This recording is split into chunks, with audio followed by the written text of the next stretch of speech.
안녕하세요. 이명기 목사입니다. 오늘은 여호수아 6장 묵상입니다. 가나안 땅에 들어온 이스라엘 백성은 그 땅을 정복해야 했습니다. 여리고성에서 그 첫 번째 전투가 벌어졌습니다. 여리고는 요단보다 고지대에 위치했으므로 여리고 주민들은 이스라엘 백성이 다가오는 것을 멀리서 지켜보았을 것입니다. 그들은 성문을 굳게 걸어 잠갔습니다. 하나님은 여리고성을 정복하는 방법으로 여호수아에게 모든 군사가 여리고성 주위를 매일 한 바퀴씩 6일 동안 돌라는 것이었습니다. 이때 제사장 7은 양각 나팔을 불고 언약궤 앞에서 나아갑니다. 7째 날에는 성을 7바퀴 돈 후에 나팔 소리에 맞추어 온 백성이 큰 소리로 외쳐야 합니다. 이스라엘 백성은 여호수아에게 받은 명령을 즉각 행동으로 옮겼습니다. 제사장들은 나팔을 불고 여호와 앞, 즉 언약궤 앞에서 나아갑니다. 그리고 무장한 군인, 즉 요단 동편의 두 지파 반이 나팔 부는 제사장들 앞서 행진합니다. 끝으로 남은 군인들이 언약궤를 뒤따릅니다. 언약궤는 이스라엘 백성과 함께 하시는 하나님의 임재를 상징합니다. 여호수아는 이스라엘 백성에게 여리고성 주위를 도는 동안 침묵할 것을 명령합니다. 이는 나팔 소리에 귀를 기울이도록 하기 위한 것과 하나님의 임재 앞에서 엄숙함을 유지하기 위한 것입니다. 이스라엘 백성은 여호수아의 명령대로 첫 번째 날 행진을 마치고 진영으로 돌아옵니다.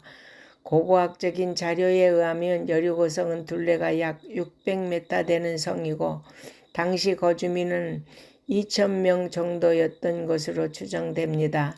제사장과 이스라엘 백성은 엿새 동안 변함없이 동일한 방식으로 여리고성을 돌았습니다. 그러나 여리고 성벽에 어떤 변화도 나타나지 않았습니다.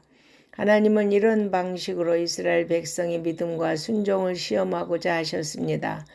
이 전쟁은 어떤 막강한 전력이나 획기적인 전술이 아니라 말씀에 순종하는 것이 승리의 열쇠임을 보여줍니다. 성도는 삶의 중심에 예수 그리스도를 모시고 그분의 말씀에 순종할 때 영적 전쟁에서 승리할 수 있습니다. 본문은 여리고성 정복이 새벽에 시작된 사건임을 밝힙니다.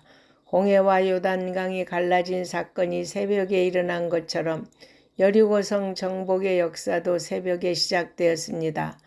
새벽 시간은 이렇듯 하나님의 구원을 체험하는 시간입니다. 7째 날에 이스라엘 백성은 이전과 동일한 방식으로 여리고성을 돌되 7바퀴를 돌았습니다. 이때 여호수아는 백성에게 3가지 명령을 내립니다. 첫째, 제사장들이 나팔 부는 소리가 들리면 큰 소리로 외치라는 것과 둘째는 라합과 그 가족을 살리라는 것, 셋째, 전리품을 하나님께 온전히 바치라는 것입니다. 만약 하나님께 구별된 물건을 취하면 그 사람은 진멸될 것이라고 경고했습니다. 이스라엘 백성이 여호수아의 명령에 따라 제사장들이 부는 나팔 소리를 듣고 크게 소리를 지르자 성벽이 한순간에 무너져 내렸습니다.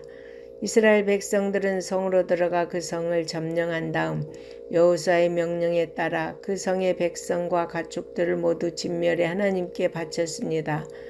본문은 여리고성의 백성과 가축들의 진멸을 승리를 주신 하나님께 바치는 의식으로 묘사합니다. 또한 진멸의 대상에서 제외된 라합의 집은 약속대로 구원을 받았습니다.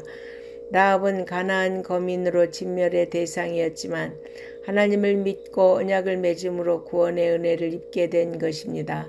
그뿐만 아니라 라합의 혈통이 메시아의 계보를 이루는 영광을 얻게 되었습니다. 라합의 구원 이야기는 믿음이 어떻게 한 사람의 운명을 놀랍게 바꿀 수 있는지를 보여줍니다. 여호수아는 여리고성을 재건하는 자에게 저주를 선언합니다. 기초를 쌓을 때 맏아들을 잃고 성문을 세울 때 막내 아들을 잃을 것이라고 했습니다. 이 저주는 약 500년이 지나 북이스라엘의 아합 왕 때 히엘이 여리고성을 재건하다가 2 아들을 이름으로 이루어졌습니다. 이 사건을 통해 하나님의 말씀은 반드시 성취됨을 보여줍니다. 여리고 전투의 승리로 여호수아의 명성이 온 땅에 퍼졌습니다. 이는 내 평생에 너를 능히 대적할 자가 없으리니 내가 모세와 함께 있었던 것과 같이 너와 함께 있을 것이니라는 약속의 성취입니다. 성도 여러분, 이처럼 하나님의 함께 하심이 승리와 형통한 삶의 비결입니다. 아멘.